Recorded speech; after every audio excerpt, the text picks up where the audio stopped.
Ada pemanggilan sampai nanti peraturan sanksi bagaimana peraturan beberapa ini. Untuk selanjutnya mungkin Pak BKPDM dan mengatur terkait dengan undang-undang ASN. Jika benar tidak ada kata, tapi paling tidak ada penjelasan dari kita selaku jadi bagaimana menindaklanjuti apa yang sudah disampaikan.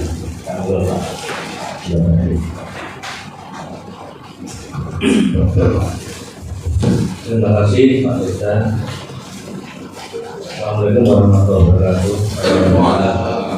Dan saya nanti Pak Sekda, para sektor dari Harga Universiti, serta bapak-bapak sekalian, teman-teman dari yang hadir pada hari ini,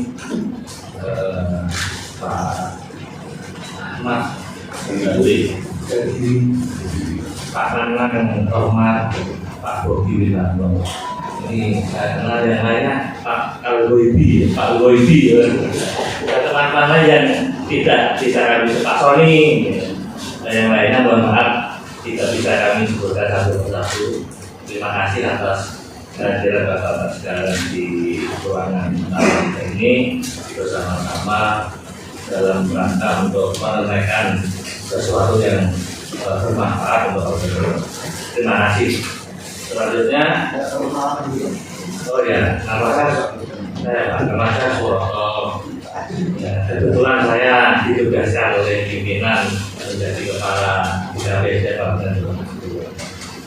dan saat ini saya ingin menyampaikan atau menjawab apa yang menjadi atau yang ditanyakan oleh Pak Ahmad terkait dengan netral di Pak Kasden terkait dengan aturan negara. Perlu kami sampaikan bahwa terkait dengan ASN ini ada regulasi yang terkait dengan sebelum masa tahapan pemilu dan pada saat tahapan pemilu. Jadi pada saat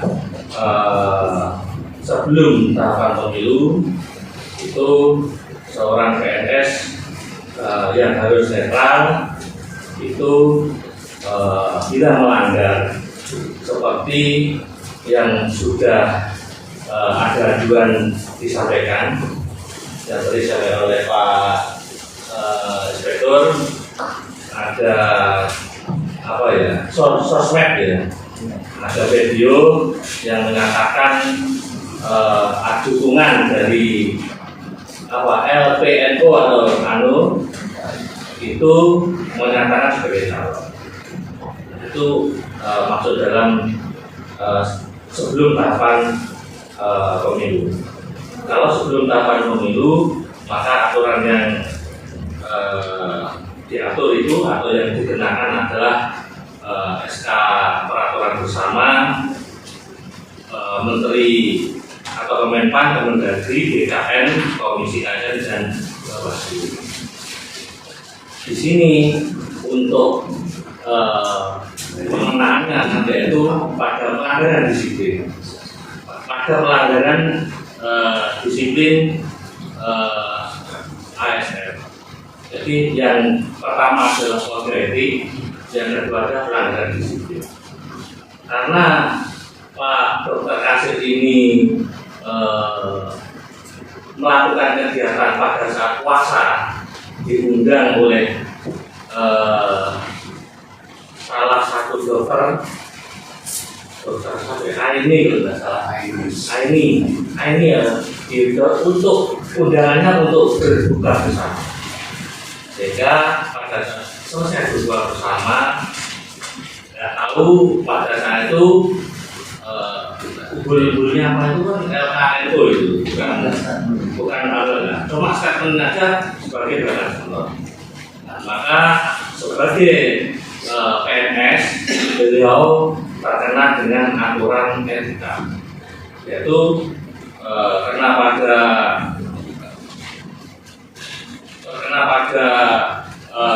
PP 4225 tentang pembinaan jiwa dan kode etik dan Peraturan Bupati Nomor 67 tentang Kode Etik PNS. Kemudian Kode Etik PNS ini pembentukan majelisnya, kemudian kalau di SKB-nya ini di Kode Etik memang unsur yang bisa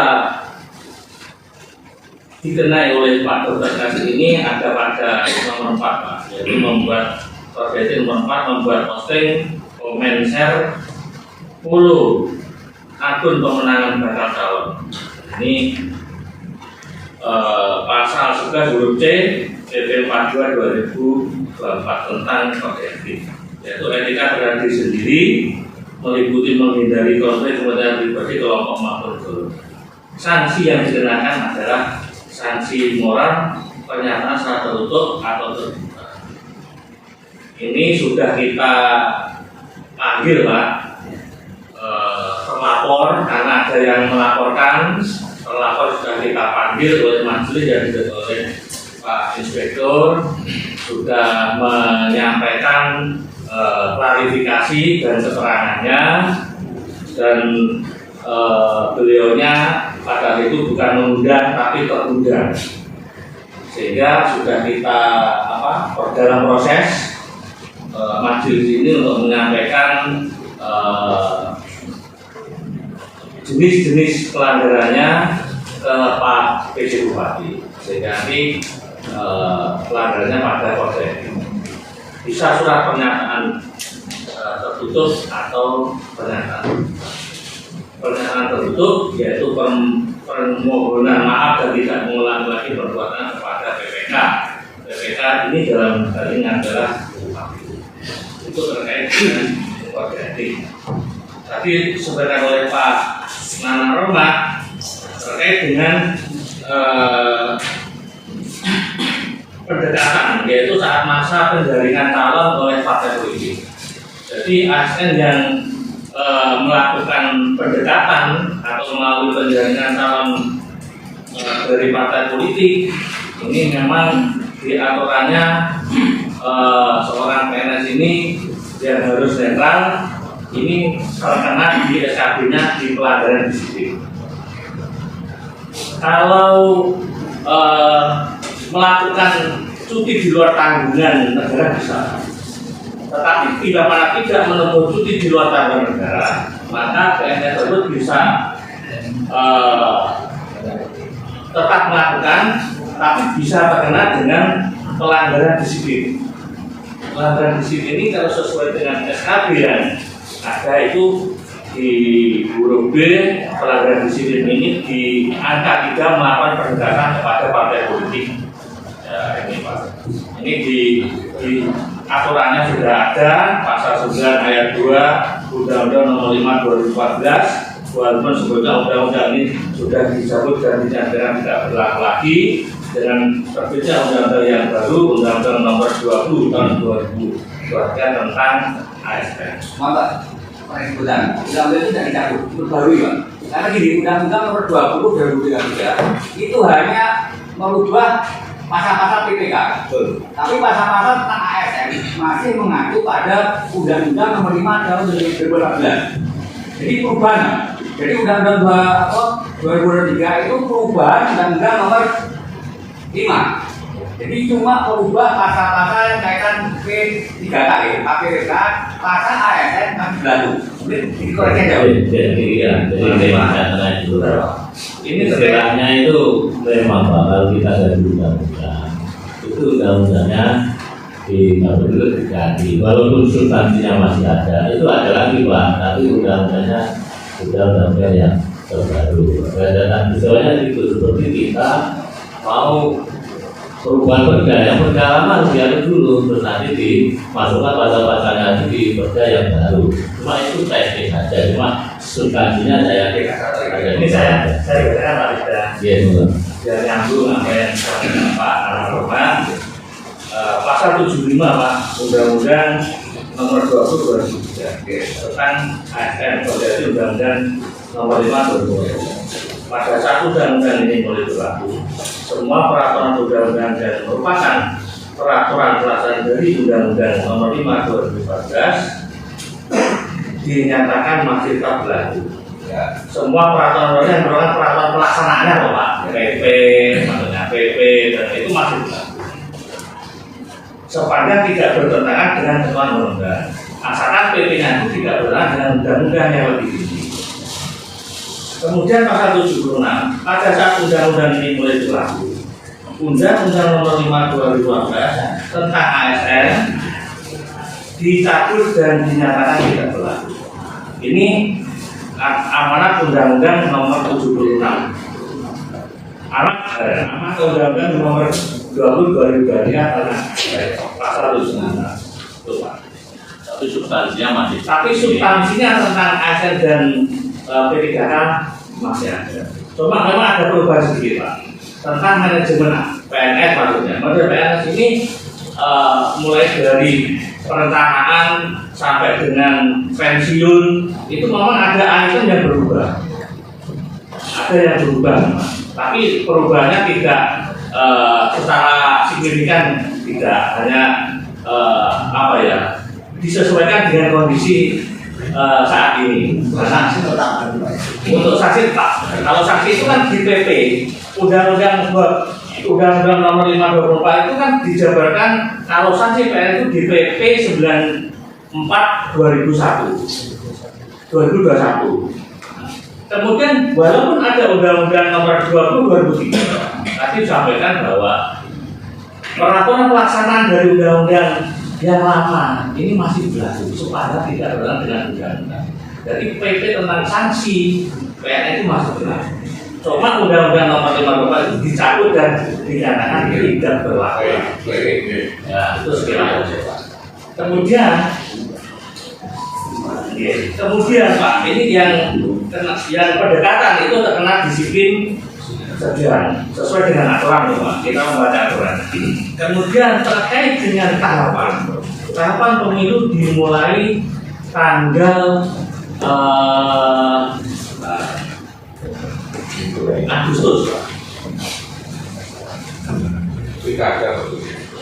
Tahapan pemilu, pilkada. Pemilu pilkada di dalamnya ada yang terkait dengan PNS itu dimulai dengan pengumuman pendaftaran pasangan calon. Pengumuman pendaftaran. Kalau pengumuman persyaratan dukungan pasangan calon perseorangan itu kan tidak terkait ASN ini. Tetapi yang terkait dengan ASN adalah pengumuman pendaftaran pasangan calon. Pasangan calon dari ASN. Ini sudah mulai terkena tahapan tanggal 24 Agustus 2024. Sudah mulai Pak ini. Apalagi pada saat pendaftaran 27 Agustus, penetapan paslon 22 September. Sehingga kalau sudah tahapannya di tahapan pendaftaran pilkada, maka PNS tersebut harus mengundurkan diri secara tertulis pada saat ditetapkan sebagai pasangan calon. Jadi pengunduran diri tanggal 22 September 2024. Ini undang-undang sudah jelas, Pak. Tidak bisa dilapar. Yang itu sudah mafhum. Iya.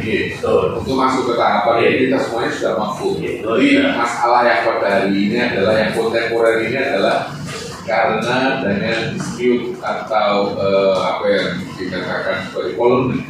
Tadi kita sudah bicara ke substansi polemik sebenarnya. Ya. Oke, mau dilanjut. Jadi untuk Pak Azir ini alhamdulillah Pak, ini sudah kita bergerak, sudah proses sampai ke Pak Besi. Jadi Pak, selama ini Pak Besi sudah Pak banyak memberikan arahan. Pak kita selaku OSN kalau di mana dalam sudah ganti dana. Jadi tindakan ini sudah bulan April kemarin. Untuk pendekatan kepada partai politik ini kan sebenarnya jadi semua. Saya ingin tahu.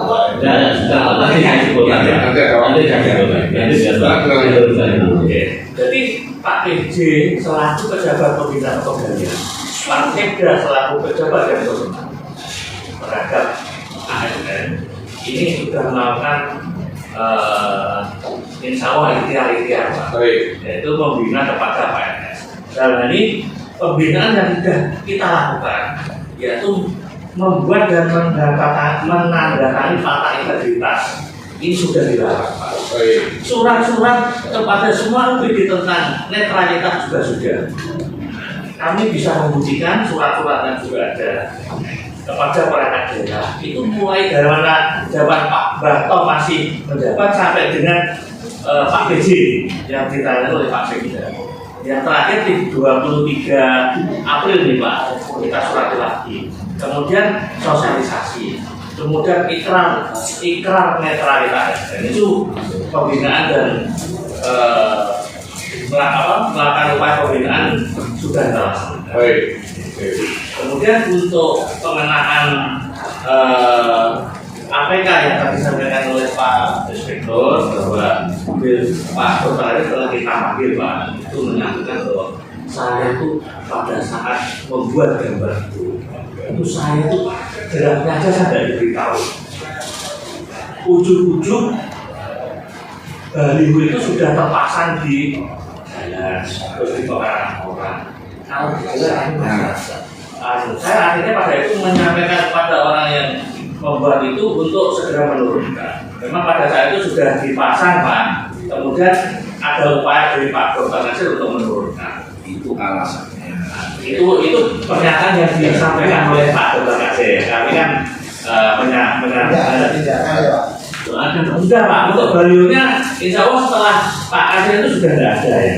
Itu mungkin pada saat itu.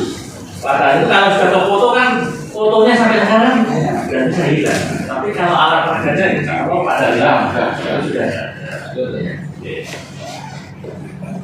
Yang pakai seragam yang pendekatan.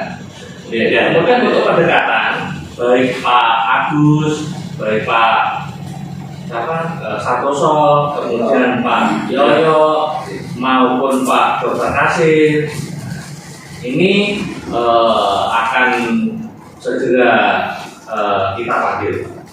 Setelah kita panggil, kemudian kita klarifikasi. Kami melaksanakan pemanggilan Pak Dr. Kasiri sudah karena terkait dengan adanya laporan dan pelaksanaan kode etik. Kalau ini kan barusan Pak ini kan barusan, sehingga nanti kita juga akan bergerak untuk menindaklanjuti bahwa kita selama ini memang tidak diam, tapi tetap mengawasi para PNS ini untuk tetap selalu pada jalurnya. Netralitas ini memang selalu dijaga. Cuma sayangnya ini yang diatur suruh netral itu kok hanya PNS ya Pak. Kenapa pejabat negara tidak diatur seperti PNS? Ya itu masuk politik. PNS ini hebat ya Pak. Pejabat negara aja hanya tidak perlu mengundurkan diri. Mohon maaf, Kenapa kok PNS saja? mohon maaf. Iya. Polemik ini terjadi berarti menurut kesimpulan saya, ya toh, apa yang saya katakan di pembukaan tadi sehingga saya sedikit subjektif dalam penilaian dan justice. Karena kami tidak mendapatkan sosialisasi apa yang telah dilakukan. Kita punya media banyak sekali wartawan. Apakah pernah press conference setelah melakukan tindakan itu? Tidak. Sehingga masyarakat tidak tahu. Sehingga apakah kami tidak tahu ini dipersalahkan? Kita bukan ignorance, tapi anda tidak memberitahu tindakan yang telah dilakukan. Jadi kami mohon maaf, sekali lagi kami mohon maaf atas ignorance kami, bukan stupidity. Ignorance kami ini akibat dari anda tidak mensosialisasikan apa yang telah dilakukan. Karena ini adalah milik publik, masyarakat harus tahu, sehingga tidak terjadi polemik. Bagaimana menghindarinya? Ya, sosialisasi itu. Mohon maaf, terima kasih. Buatan beda juga bisa. Ini sekaligus pada saat ini karena ada bapak-bapak semuanya dari media, dari lembaga dan masyarakat ini adalah merupakan wakil-wakil masyarakat yang bisa menyebarluaskan informasi. Mungkin pada saat yang baik ini kita semua kan sebagai elemen anak bangsa yang bersama-sama ingin membuat Tulungagung menjadi lebih baik dan tetap rukun Pak. Maka kami juga mohon dukungan dan bantuannya. Mohon ini juga bisa disampaikan kepada. Kira-kira press conference aja itu. Ya, betul. Bahwa kita semua Pak PJ dan Pak Sekda tetap mengarahkan semua ASN itu tetap pada di jalurnya. Ya, itu saya kira. Bisa jadi dalam besok. Dia betul. Terima kasih. Assalamualaikum warahmatullahi wabarakatuh. Waalaikumsalam. Alhamdulillah. Setidaknya dengan dialog ini kan kita dapat penjelasan ya. Dan kita juga sangat menerima. Karena tujuan kita ini kita tidak ingin menjadi masalah apa. Kita ingin hukum pasti. Nah, dengan penjelasan ini juga kita dapat penjelasan ada yang diproses kan, yang etika yang sudah diproses, ya kami sudah atasi. Cuma karena ini sudah menjadi ranah publik, mungkin karena kita nggak tahu aja apa yang pernah lakukan kan memang belum tersosialisasi ya, belum terdiskutasi, ya wajar mungkin kami salah. Di luar itu Pak, mohon maaf,